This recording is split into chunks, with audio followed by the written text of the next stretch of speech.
Our skin. Fantastic. Good morning, everybody. Thank you so much for joining us this morning on our July webinar. This morning, we're very fortunate to have two great friends of TVDM consultants, and that is Jannie and Mika.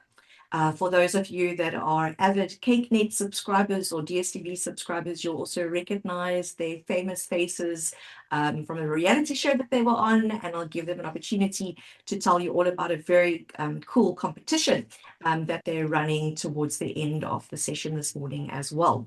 Carl will take us through some announcements, and then I will just do a quick little intro to both Jannie and Mika, and then we'll get going and hand over to them. So Kyle, over to you. Thanks, Linda. Good morning, everyone. I hope you are all doing well, and thank you so much for tuning into our webinar this morning. Just a couple marketing announcements from my side. Please note that this webinar is being recorded and it will be published on our YouTube channel as well as our website. So please go and subscribe if you can, and you'll also be notified then if we post any videos in the future. And then if you haven't already, please do sign up to our newsletter. This way you can keep in touch with the TVDM consultants team. And then in terms of upcoming events, Nicole now will be hosting her internal dispute resolution workshop next week, Wednesday, the 23rd of July, from 10 in the morning till 11:30 a.m. I will also add the link below in the comments for this. And then lastly, our neighborhood live discussion will also be happening next week, Friday, the 25th at 9 a.m. Please note that this feature is only available to paid for members, and if you would like to upgrade your current package, please reach out to me. Then I'll add all the relevant links in the chat. Thanks so much. Over to you, Zelinda. Oh, awesome. And for those of you that are joining us from Joburg, the Let's Get Physical team will be in Joburg on the 3rd of September. So we do still have some time, and you'll see that marketing information go out as well. And we've got a couple of interesting workshops. Nicole's internal dispute resolution one, our exclusive use area workshop that we recently held as well. So keep your eyes tuned for that. And if you're not a subscriber, or if you don't follow us on social media or our newsletter, pop Carl a message and he'll definitely sign you up as well. So just a quick little intro to Mika and to Jannie. Mika de Villiers is the architectural designer at Concealed Concepts. They're based in Paarl. At Concealed Concept, Mika believes that interior and architectural design is a collaborative process as she works closely with her clients to meet their needs and preferences. Mika built Concealed Concept intensely focused on the sectional title industry, as well as interior architectural design, and can seamlessly combine both when needed. Concealed Concept prioritizes attention to detail with every client to truly leave a concealed mark on every project. Really cool. Thank you so much. Oopsie, let me just mute people in the background. There we go. Jannie van der Heever is the director and co-owner of Naba Consulting. He studied marketing management at Stellenbosch. His passion for business was evident from his early university years where he excelled. He's got some very interesting university stories. You must definitely reach out and let him share them with you. Over the past 12 years, Jannie has been involved in the construction industry, ranging from contractual work to the production of paint and waterproofing products. He is well versed in the intricacies of existing buildings and the best practices to ensure their optimal maintenance and longevity. Jannie is the sales manager, co-owner, and leader of the highly skilled professionals, including engineers, quantity surveyors, architects, and project managers. Together, Naba provides exceptional services to their clients, including sectional, title, commercial, and industrial entities. Their goal is to expand their reach beyond South Africa and address the challenges faced by buildings in various regions. Fun fact, oh, this is interesting. I didn't know this, Jannie. Jannie is an active bonsai farmer. He loves playing golf and played in the South African Masters hockey tournament. Awesome. Over to Mika and Jannie. Morning, everyone. I hope everyone's super well and warm on this very, very cold day. Well, I don't know how it is in Johannesburg or Pretoria, but in Paarl, it's freezing right at the foot of the mountain. So it's really very cold. Yeah, thank you, Z, for the introduction. Pleasure. It's very, very cool to be back with the TVDM team again today. I think these workshops are so successful and people get a really nice takeaway from it. Should I just jump straight into it, my little presentation? Yes, you're more than welcome to. Kyle, you're the host. If you can just make sure that Mika can share or share her presentation on her side, then we can get going. Perfect. Yeah, now I'm able to share. Everything's good. Yeah, so I know, yeah, like Linda said, in Cape Town, this topic is very, very relevant, what I'm going to share with you guys today. So just let me know, team, if you guys can see my screen, because then everyone will be able to see it, I'm sure. It's starting up. It says started screen sharing. There we go. Got it. Awesome. Okay. It's in full screen mode on your side, as Yes, well. yes, yeah. Okay. Perfect. Yeah. So my topic, I renamed it a little bit. It's called Winter Woes. Jannie read it in Afrikaans and he said, "What's winter woes?" And I'm like, no, That makes sense it's in as well. English. Just sorry for the noise, guys. Sorry. No, there's no noise on our side. Okay. So yeah, thank you. I'm gonna start my presentation. Just stop me if you have any questions. I'm happy to stop and answer as we go, but we will have a Q&A session, I think, at the end again. Yes, definitely. Okay, awesome. So this is just about me, but Zelina gave me a nice little introduction, better than I can do it. So let's start with today's topic. So the context and importance of why are we chatting today and why and what's it about? So what is common property and how do we go about the unregulated use of it? So in sectional title schemes, common property includes all areas not part of a specific unit. So that can be courtyards, garden strips, yards, or open spaces. I have an interesting story about an EUA use at the end of this. So these areas are often used informally by ground floor owners, not always, but in most cases that I've dealt with, it's always the ground floor owners that make use of spaces that's not EUA to them. So the trustees are held liable for anything that goes wrong. But it can be owners on the first, second, third floor as well. It's just mostly the ground floor owners. So in winter, these informal arrangements become high risk zones. So it's prone to flooding and leaks, drainage issues, structural deterioration, and disputes over maintenance then arises. That's where we come in as a bucky, me, TVDM, and Jannie from Naba. So the lack of formal recognition then becomes a lack of responsibility and legal ambiguity. That's the result of it.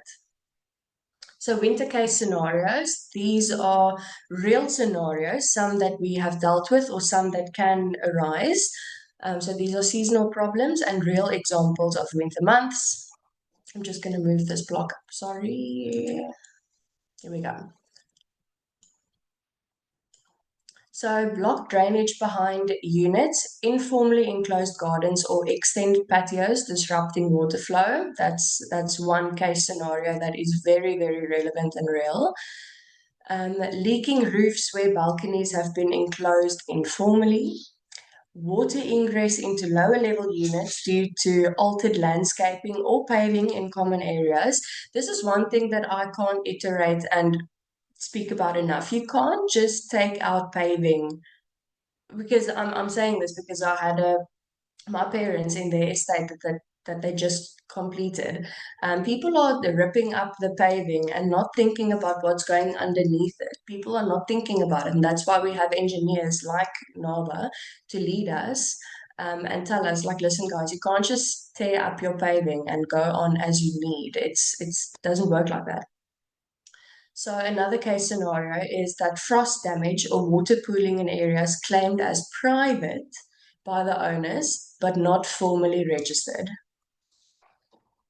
So let's move on to the next slide. So what are the legal risks and why is formality a liability? So no formal exclusive use means there's no clear maintenance responsibility. So who's going to pay for the damages? That needs to be on paper, that needs to be in rules, and that needs to be on a plan. Otherwise, you're going to sit with a big problem. And yeah, to my next point, it says that trustees may, and I should have actually made the word may always, trustees will always be held liable for damages in common property if no EUA exists. That's always the case. It's always the trustees. So disputes arise when owners refuse to pay to maintain areas they treat as private, and informal alterations or use may breach the Sectional Title Schemes Management Act and the local building code. So that's the legal risks that you guys sit with. If there's no EUA, I promise you, your life's going to be so much easier if there's just a proper EUA and rules in your building. And I'm gonna tell you guys a bit more about why I say that, because my parents, again, is the best example of why you should have an EUA and also architectural guidelines. But that's something we will cover in, I think, in the next webinar. It's architectural guidelines. So why formalize EUAs if it's not clear enough? So the benefits of proper registration. If you have a formal EUA or exclusive use area drawing, it means that you have a clear title and usage rights for the owner. You also have responsibility for maintenance shifts from body corporate to the EUA holder. That's what we want. And it prevents disputes between neighbors and with trustees. And it also assists with insurance clarity, especially for winter-related damage, because that's all, in most cases, the biggest problem of why people need EU or want EUAs is because someone did something and there's a negative outcome of it, and now who's going to pay for the damages?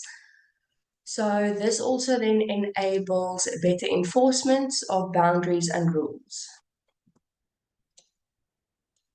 So the process to formalize an EUA. So how to register exclusive use areas. So we need to have a look at the area in use or identify the area that's now become a problem. We need to consult with a professional, that would be me, to prepare these layouts.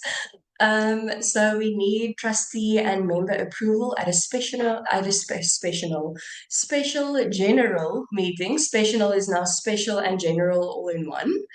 And we need to have a submission to the deeds office with updated sectional plan. So I'm going to get into that in the next slide. This is only if we go the route of if real extensions were made, but I'm going to get into that into the next slide. This is not always applicable.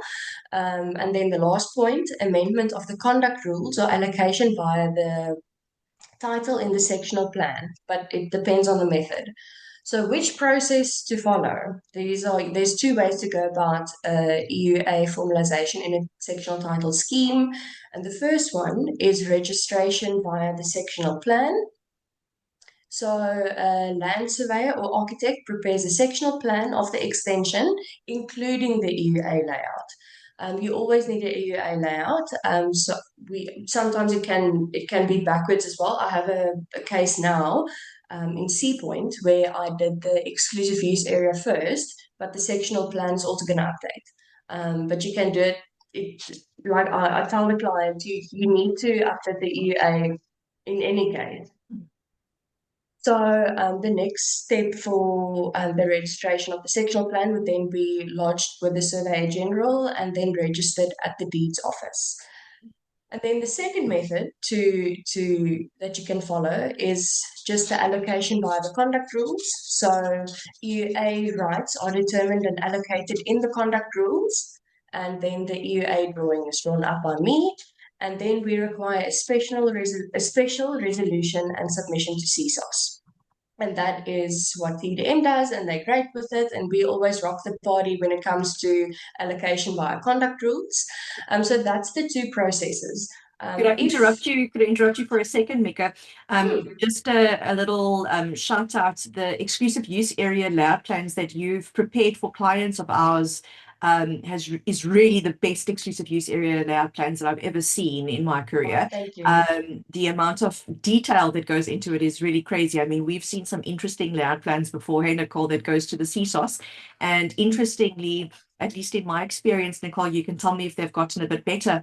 I've seen CSOS approve conduct and management rules creating exclusive use areas without the layout plan even attached to the rules. Does that still happen, Nicole?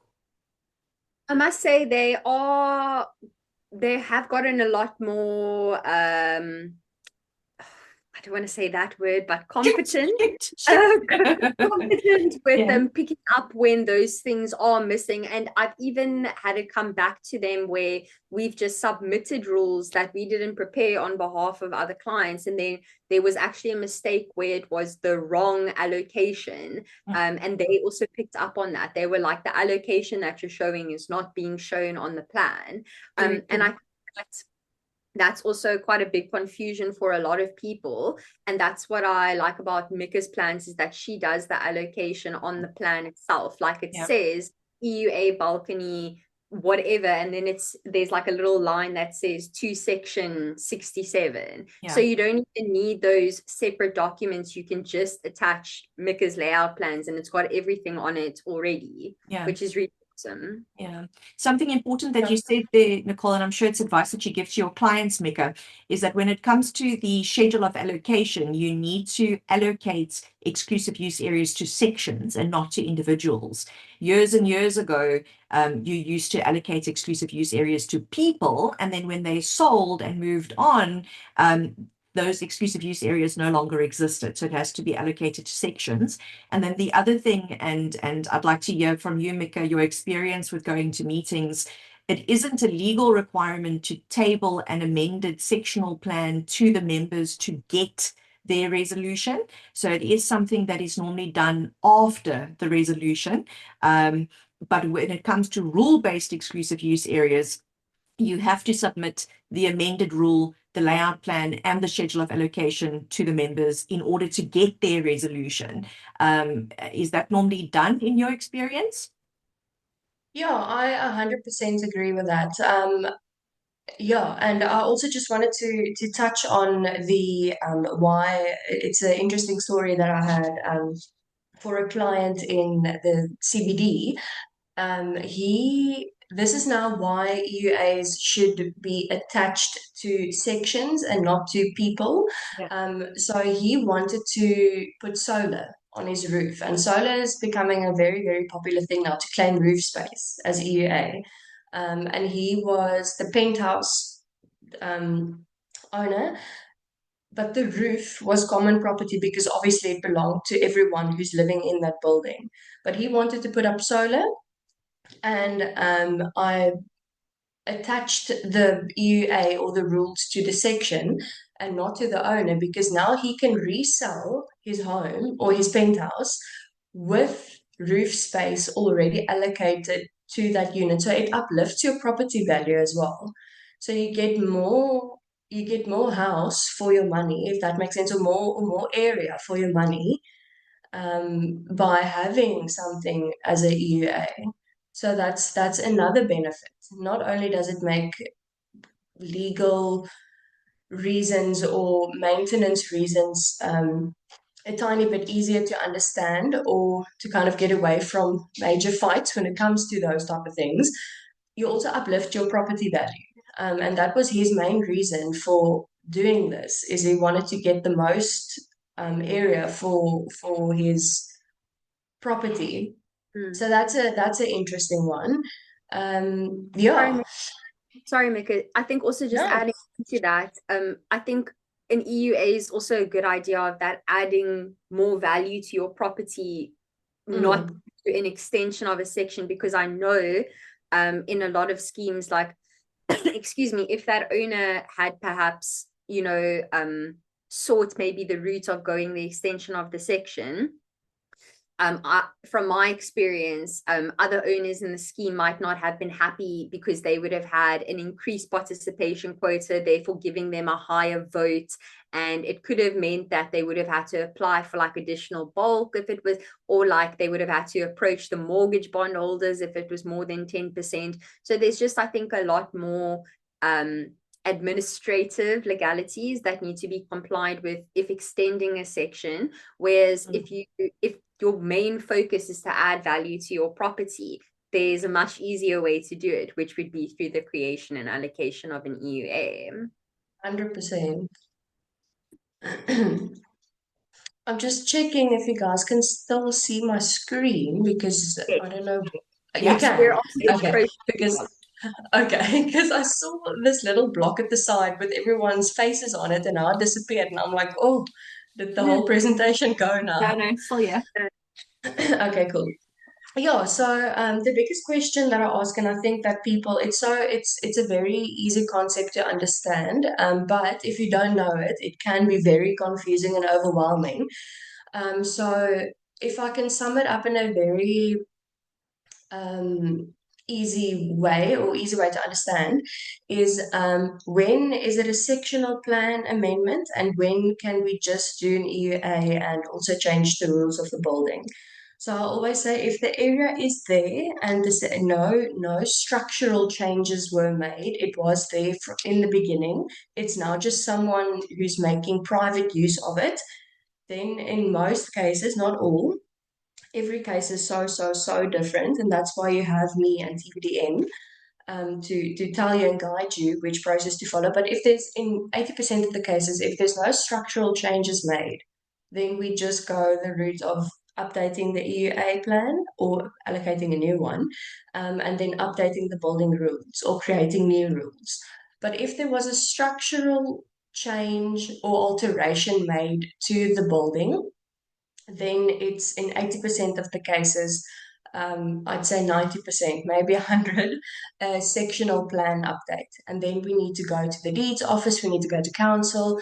Penalties will apply because you did not log it with council. So that's a more lengthy process. Also, it costs a bit more. And you're going to pay penalties. So I always say rather do it legally, rather make your extension legal, and avoid that. And then also by registering it on your sectional plan, you also get more property value. Yeah, so that's just my opinion. I can't force anyone to do anything.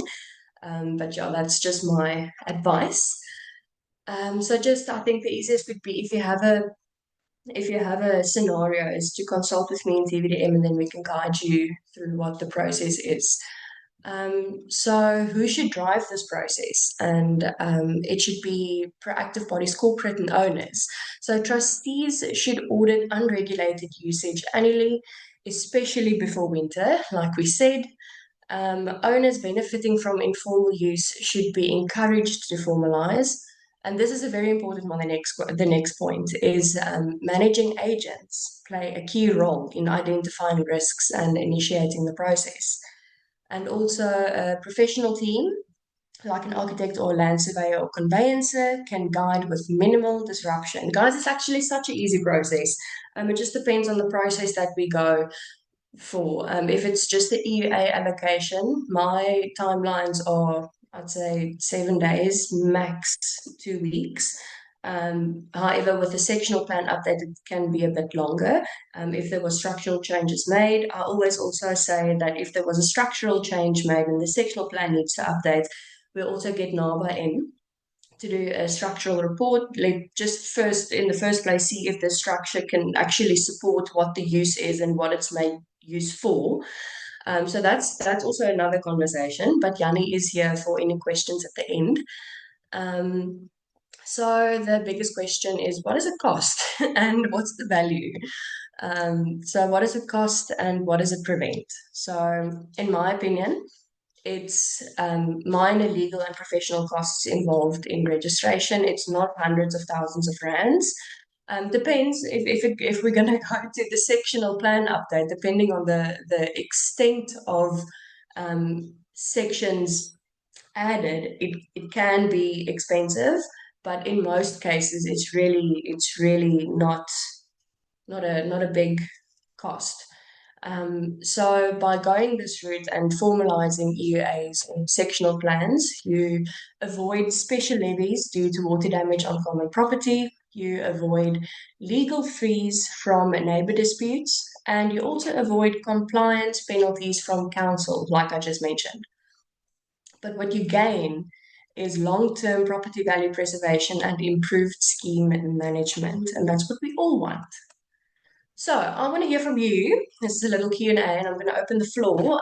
You guys can interrupt me before we jump into this, but just think about it so long. is, have you experienced issues with unregulated common property this winter, or do you know if your complex has unregistered EUAs in use, and are your scheme's conduct rules clear on this matter? So that's my questions I have for you guys, and something to think about. Before we open the floor, I don't know if anyone wants to, Linda or Nicole or Kyle wants to add something to that. I don't know. But think about those 3 questions. I see there's a lot of things happening in the chat as well. I'm just going to stop sharing and then I can open that. Thank you, guys. I'm open to any questions, or Nicole or Linda, if you want to add something, you're more than welcome to. I just want to check the chat. No worries. I think that's a couple of good questions, and interesting that you said who's experiencing some issues this winter. We also experience the coming out of unregulated exclusive use areas when there's a problem, for example, water ingress. And then when the party comes to us to say who's responsible, the first thing we say is, where's it coming from? What is the legal nature of that area? And then it's found to be not an exclusive use area, even though somebody thought it was, and all of those fun things. So there is a couple of interesting questions that have popped up on the chat. The first one that I'm going to read is Anne's.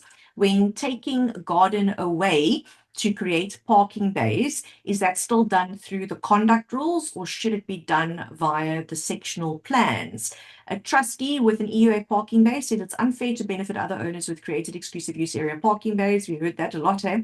These created parking bays in gardens should remain as rented bays. So let's deal with the crux of it, is when you take garden areas away to create parking bays, can you do it through the conduct rules, or do you have to do it via the sectional plans?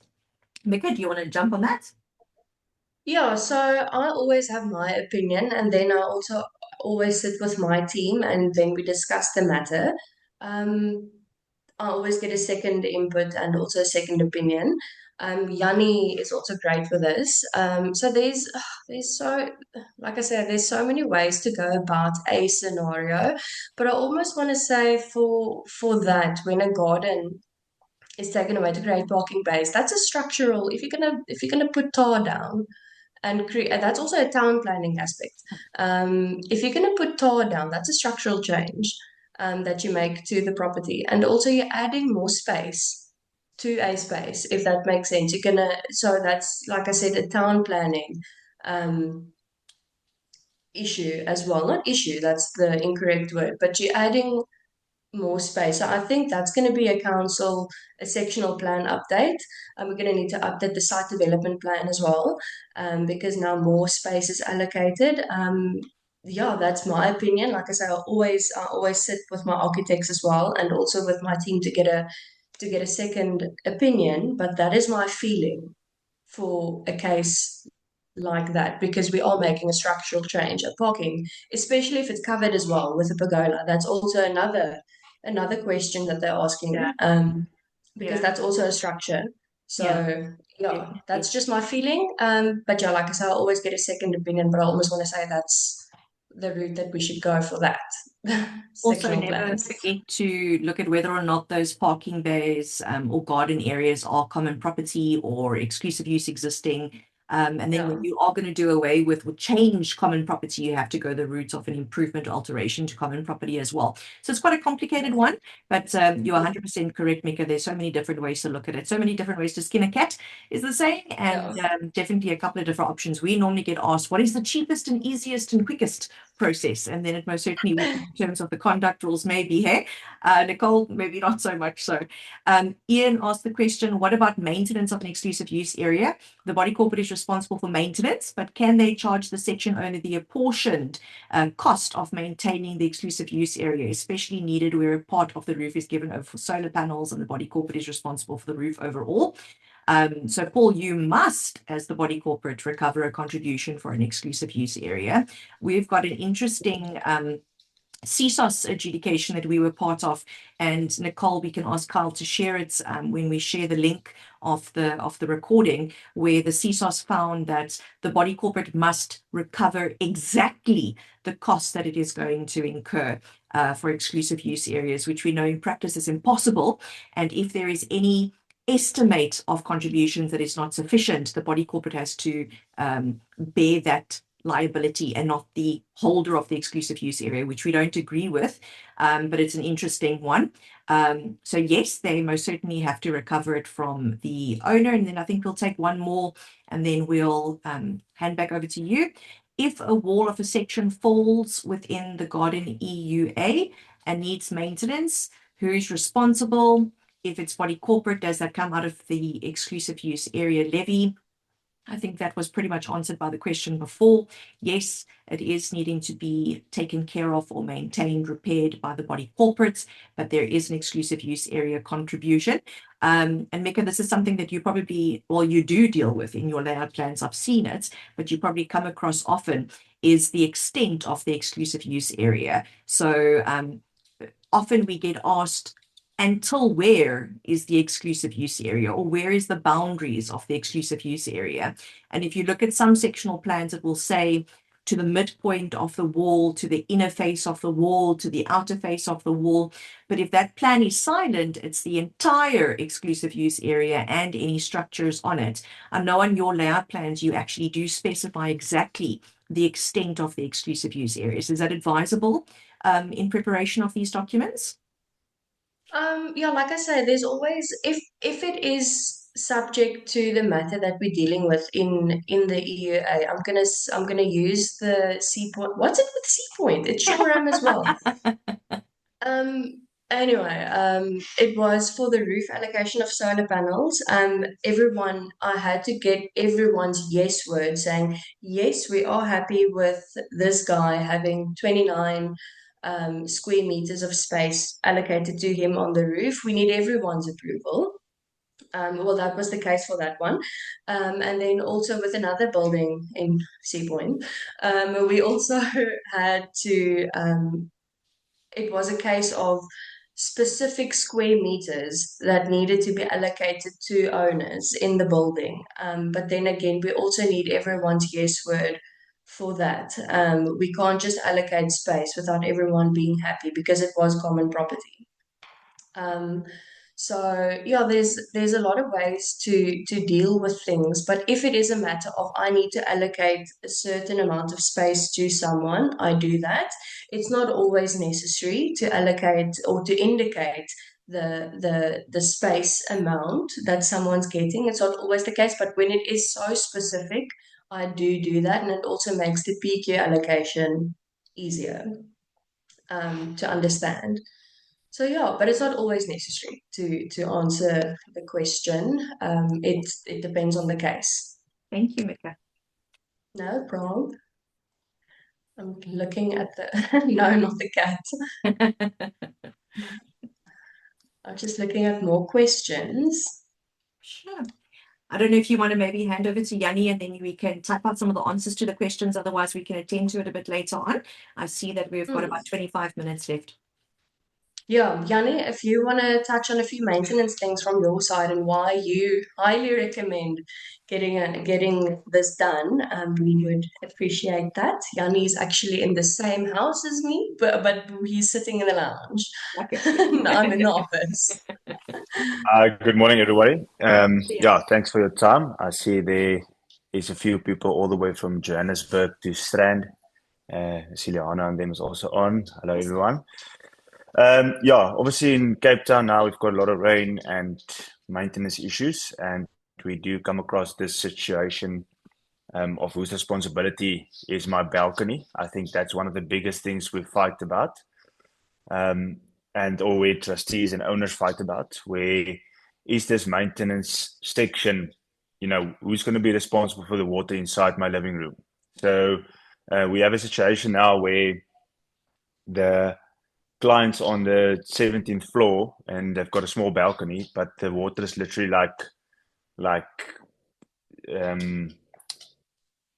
just almost I almost want to say knee height. Like it's like streams of water flowing into this person's apartment. So the first thing we always do from our side is, you know, we need to determine where this water ingress is coming from which section. So it's not always set in stone. It sometimes differs. And that's why I say rules are there to guide you, but you need to understand that it comes from a practical point of view.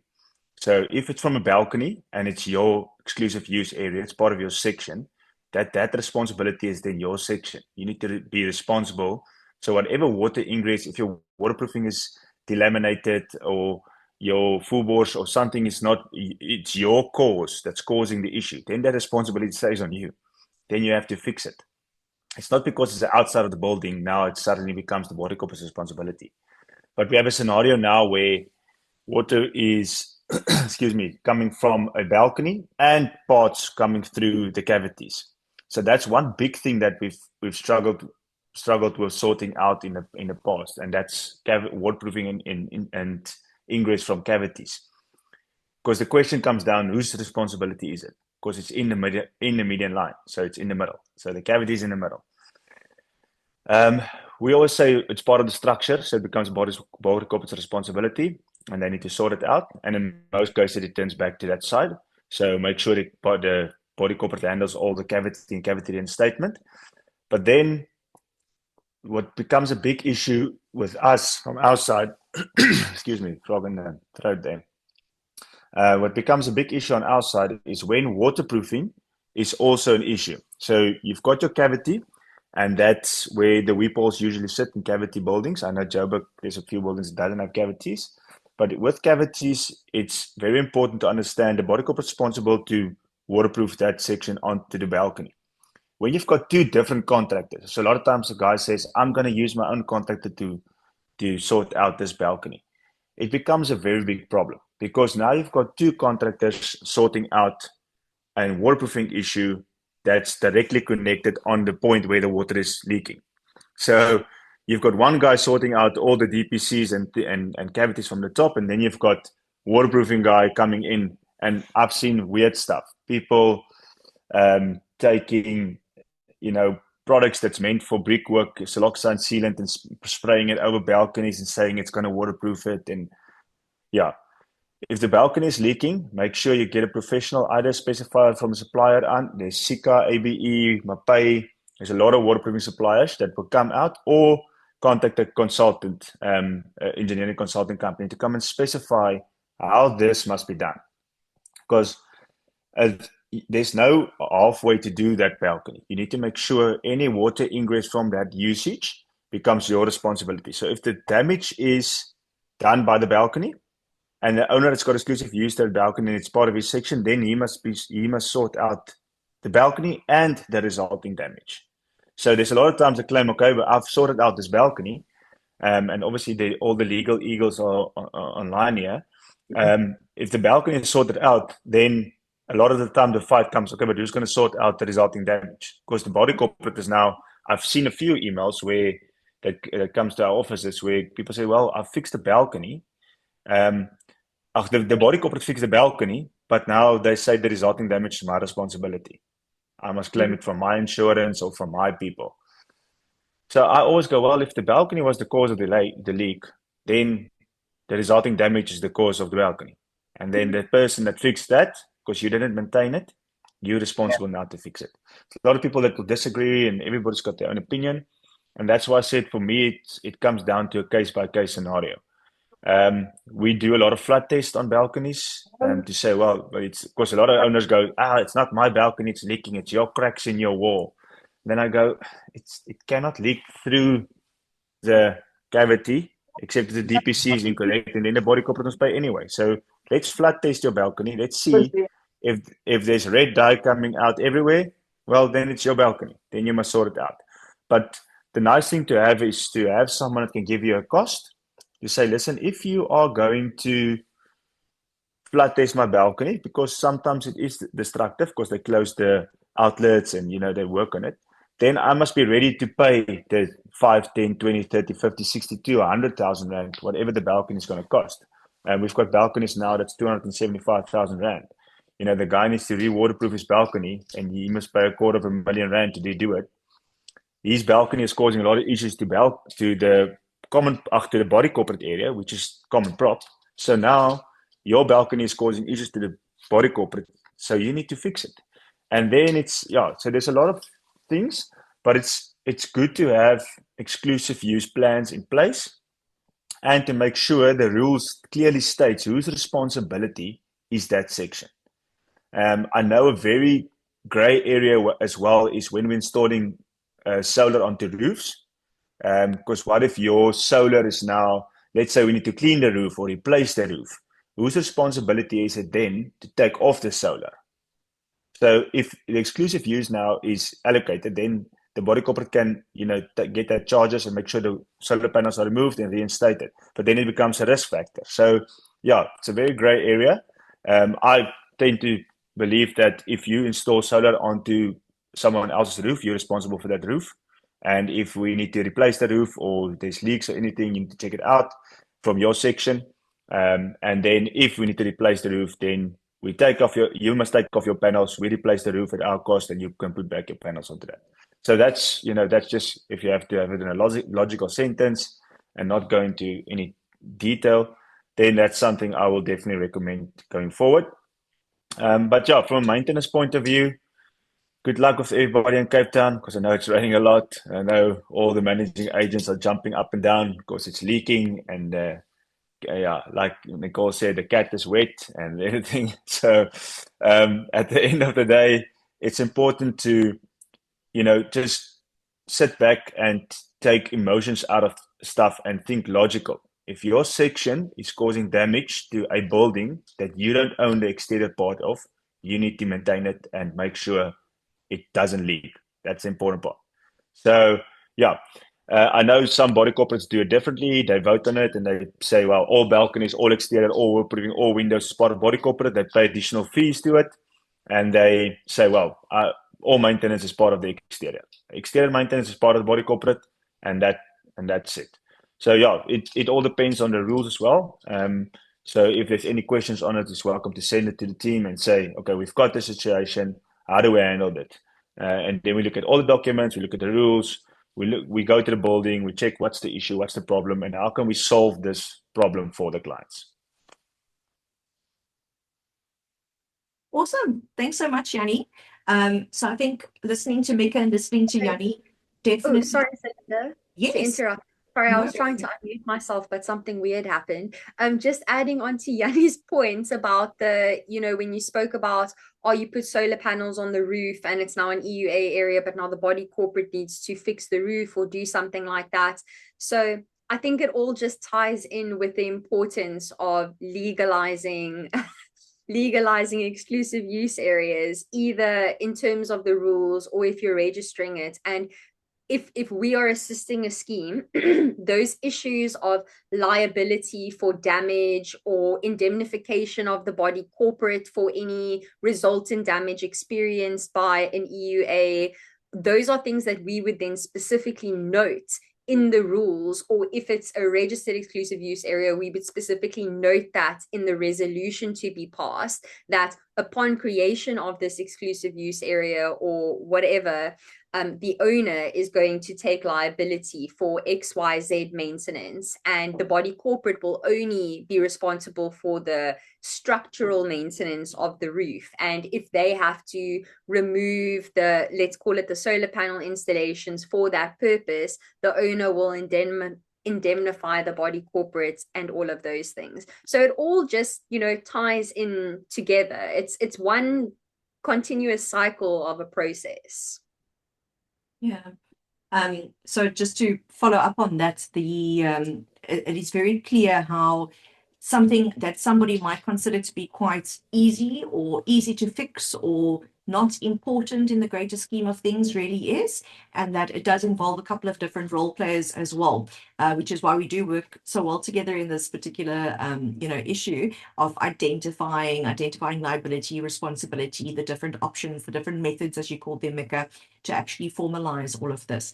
I think before we go on to one or two of the other questions on the chat, if we'd like to give anybody the opportunity just to raise a question live to Mika and Jannie, to normally very busy people that have put aside some time to have a chat with us this morning. So you're welcome to pop up your hand, unmute yourself, ask a question, make a comment, and then we'll tackle the last couple of questions on the chat before we end off. maybe to warm everybody up, Mika and Jannie, you could maybe tell them a little bit about the competition that you guys are running, and then we can share that link. So they I have must two tell things. people because I want to win. Oh, No, no, me and Jannie, we're running a little competition for a little breakaway weekend in our unit that we built on CakeNet.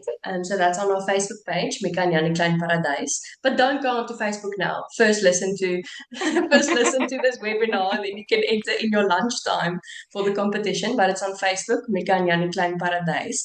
On that note, I also just wanted to add something that I forgot to mention in the previous workshop I did with TVDM, and I think it's really important, and you guys should listen, please. If you work with TVDM for your rule amendments, and it comes to me saying, Mika, we need a EUA drawn up for this situation, or let's say a sectional plan update, or whatever the case might be. If it goes through TVDM, I'm very happy to say that I offer a TVDM referral discount, and that ranges anything from 10 to 20, maybe 30%, depending on the price range. And that's very important. So if you work with TVDM and it comes to me, there's a great discount coming your way.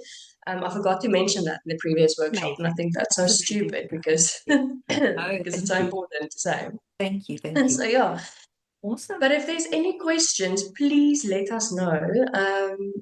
Anything. That's why I actually pulled Jannie in today. If you guys even have any maintenance questions, that's why we have Jannie here. I thought that there would be a lot of maintenance questions. There's one in the chat that we can tackle from Sandra. There is a leak from the bathroom pipes from an adjacent unit. Oopsie, that jumped up now. From an adjacent unit, the damage is now affecting the other owner's inside walls, floors, and cupboards. Who is responsible for the either wear and tear of pipes, the body corporate or the owner, and which owner? If you guys want to jump in. Over to you. So, so obviously we deal a lot with leaks and things coming and finding out where it is, and we get people like Plumback involved in, camera inspections and things like that. It's very important to understand that, plumbing, it all comes down to your plans and your rules. So we always go back to that first. Whose responsibility is that pipes, and where is the leak coming from? So if you can determine the leak, and let's say the leak is from the unit above or the unit next to it, and you can see that pipe leak is from that unit's plumbing pipes, then that owner is responsible to fix that plumbing pipes and the resulting damage. So you can go to his insurance, he can fix it himself if it's a smaller issue, but that person is supposed to fix that piping. If the cause is from the body corporate's responsibility side, so let's say there's pipes on the outside, or a lot of the older buildings, especially in Joburg, they've got all the stacks running down, and that stack's the responsibility of the body corporate, and they must fix it. But if the pipe's inside of it and it leaks, let's say at the bottom, we found that a lot, either in the toilet, the water that feeds the toilet, or where the showers and baths are, there's usually leaks there. That's your bath and your shower with your pipes. So you need to fix it, and then you need to fix whatever is down below it. So a lot of the times it becomes a big cost because you're removing cupboards or you're removing baths and you're removing tiles, and it becomes an issue. But the best is to sort it out as quickly as possible, because the person down below or the person to the next, left or right of you, they're usually the ones that's sitting with this leak and damp issue. So it's important to just determine first of all, where the leak is coming from. And if the owners say, well, it's not theirs, then they must give you a plumbing report or a structural engineer report that says this guy's checked everything for me and the leak is not coming from your side. Then it becomes a fight, because then you need to also appoint the same people, plumbers and engineers and some specialists, to come and look at it and give their report and give their feedback. And I've seen some cases obviously ending up in CSOs and then obviously court as well, where, if it's your responsibility, the cheapest way is just to fix it. Get it done, sort it out quickly. And when you do it, when you chop up your shower or you remove your baths or basin, make sure you get someone that is reputable, a contractor, and got some good references, because I've also seen people redoing plumbing and piping, and then when we have to redo it, and we open up, we see the first person's doings is not correct. It's not according to the SANS rules, not according to building regulations. It's just some other guy that started a plumbing company last week, and he did now piping from the internet. So just make sure wherever that leaks is, Sandra, I know that, yeah, question was from you. It's the responsibility of the owner to fix that sections. The same with the balcony. If balconies are leaking and the balcony is your responsibility, and now suddenly it's caused leaks at the bottom, you need to fix everything. You need to fix it. So that's why we always say when we do major projects and revamp projects from our side, we tender the balconies a separate line item so that the owner know what the cost is going to be. And it's the same contractor that's redoing the project. So he's got the full guarantee all the way from the walls onto the balcony. It's the best option to use that contractor and say, well, fix it and give me the guarantee that it's going to be fixed. So yeah, it is very important to make sure someone's responsible and there's cost involved to it. Awesome. You would see this question got posted to me privately. It says the body corporate has exclusive use area gardens to all the units, rule-based, but the specific responsibilities of the owner are not outlined in the body corporate rules.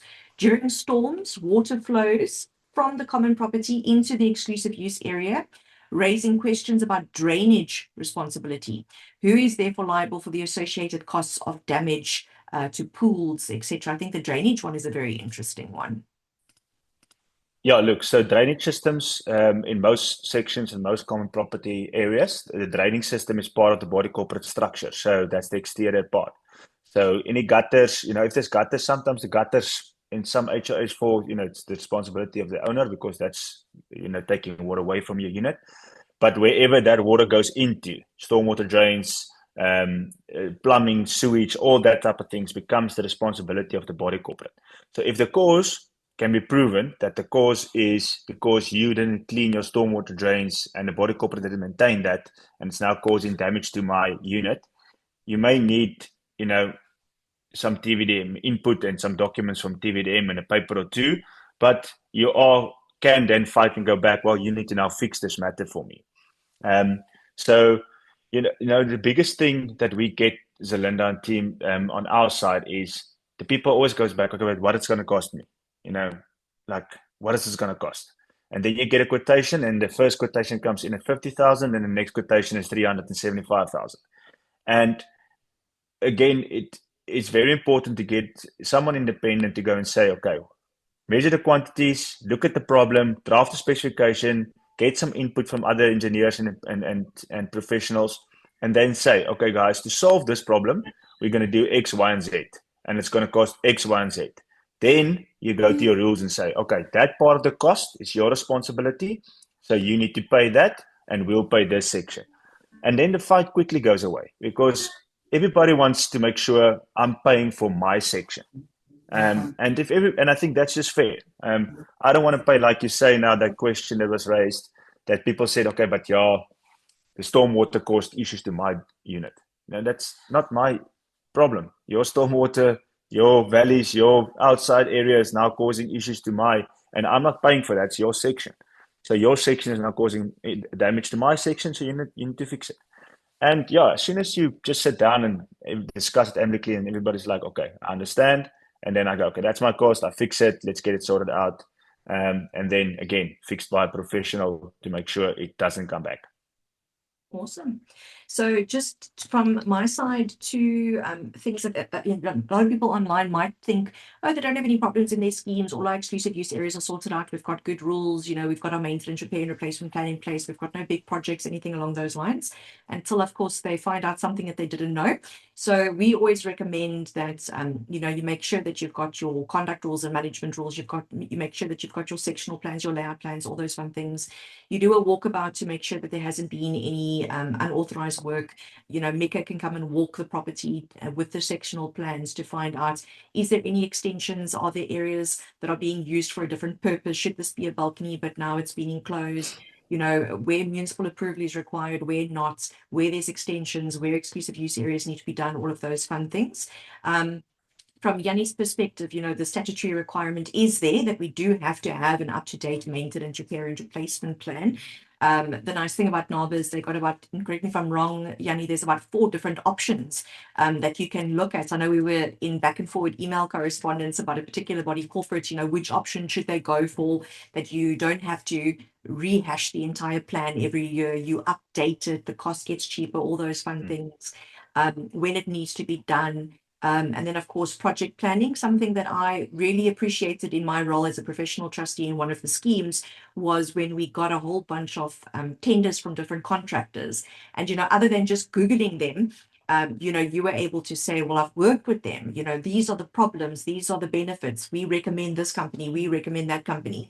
And the nice thing with working with specialists in the industry, Mika, Jannie, Naba, Conceal Concept, is that they are not scared to make the right recommendations and to stick with those recommendations as to, you know, who would be best suited to your body corporates, and also very quick to correspond with, and just generally like a people, man. So it's really nice to work with both of you in the industry. Jannie, I know I owe you a telephone call about a particular body corporate. I'll chat to you about that.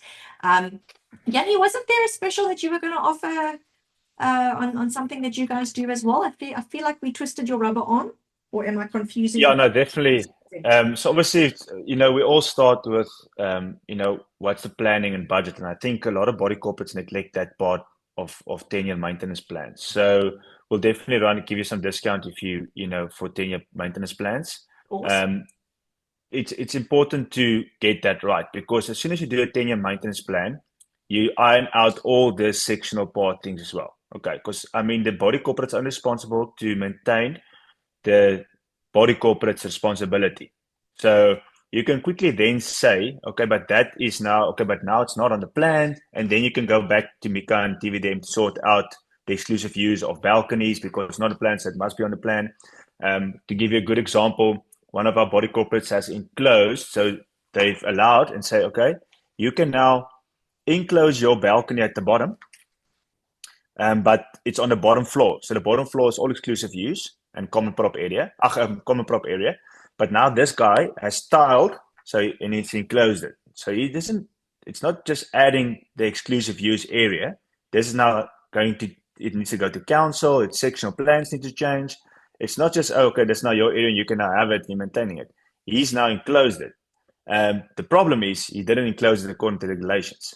So there's certain firewall extensions you need to put in, and you need to be a brickwork a meter apart from units. So it's not just enclosing balconies. So when body corporates decide to just enclose balconies, please stop them and tell them, let's go with professionals and see from the start, can we do it? And allocate and appoint a architect and a engineer to the whole complex. So when someone uses it, it's always the same plan, same submission, same guy submitting something. So that's also a very good aspect, because people are enclosing balconies and then it's leaking because the installation of the window or the sliding doors is not being done correctly, and then it becomes the responsibility of the body corporate. So yeah, it's also an important part.